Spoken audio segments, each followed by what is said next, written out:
Çok uzun yollar kat ettim, şehir şehir diyar gezdim. Çok ağladım, az güldüm, ben köyümü özledim.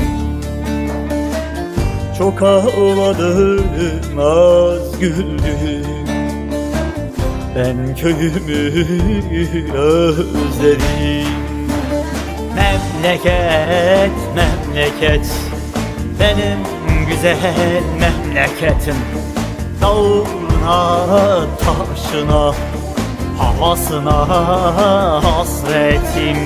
Memleket, memleket, benim güzel memleketim. Köyümün yaylasına, havasına, suyuna hasretim.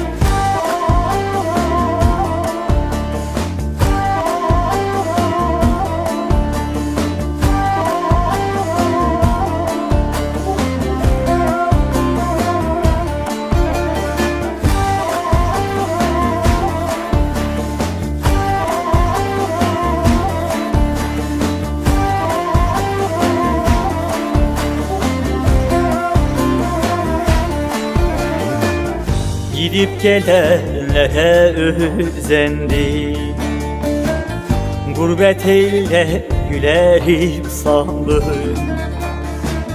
Kimse bilmez hep ağladım, gel de gör ne haldım. Kimse bilmez hep ağladım, gel de gör ne oldu. Memleket, memleket, benim güzel memleketim. Dağına, taşına, havasına hasretim. Memleket, memleket, benim güzel memleketim. Köyümün yaylasına, havasına, suyuna hasretim.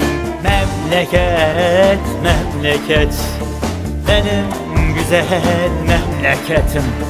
Dağına, taşına, havasına hasretim.